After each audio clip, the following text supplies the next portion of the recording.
শুনলাম বাংলাদেশ নাকি সিরিজ হেরে গেল আমেরিকার কাছে। হ্যাঁ, গতকালকে ছিল সেকেন্ড টি-20 ভাই, কি বলবো 145 রান টার্গেট দিয়েছে, সেখান থেকে 6 রানে ম্যাচ জিতে দিয়েছে আমেরিকা ভাই।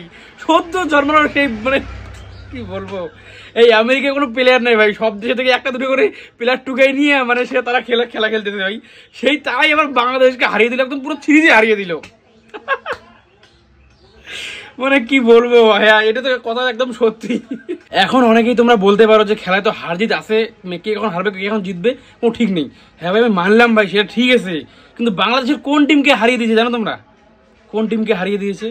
যে টিম এবার বিশ্বকাপ খেলবে, হ্যাঁ যে টিম এবার বিশ্বকাপ খেলবে সেই টিমকে হারিয়ে দিয়েছে ভাই আমেরিকা ভাই। সদ্য জন্মালো, এই প্রথম তারা ক্রিকেট শিখলো, মানে কি বলবো। এই মাত্র এবারই সম্ভবত এই সিরিজটি তাদের প্রথম সিরিজ, সম্ভবত আমার জানা নেই যদিও, কিন্তু মনে হয় বাংলাদেশের সঙ্গেই তাদের প্রথম সিরিজ খেলা হচ্ছে বিশ্বকাপের আগে। এই মানে সবে জন্মেলো ভাই টিমটা, সেই টিমটাও বাংলাদেশকে হারিয়ে দিয়েছে। কোন টিম ভাই? তাগড়া টিম, এই টিমে কিন্তু বাংলাদেশের ভাই বিশ্বকাপ খেলবে। এই নিয়ে কিন্তু আমি কথাগুলো বলবো ভাই, কেন বলবো না, এই টিমে কিন্তু বিশ্বকাপ খেলবে। হ্যাঁ, এই টিম নিয়ে তারা বিশ্বকাপ খেলবে, কি বলবো ভাই, বাংলাদেশ টিম ম্যানেজমেন্ট। ভাই বাংলাদেশের কিছু পাবলিক আছে, তারা তো ওই তাদের টিম জিতুক ভাই না জিতুক, তারা কিন্তু ওই পাশা দিয়ে পাহাড় ঠেলবেই, খেলায় হারিয়ে থাকতেই পারে।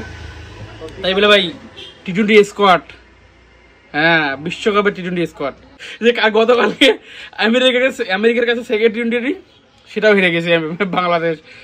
কি বলবো, এই নিয়ে আমি একটা ভিডিও করব, মানে বাংলাদেশের কিছু পাবলিকদের রিয়াকশন আমি নেব, সেই রিয়াকশন নিয়ে কিছু একটা ভিডিও করব।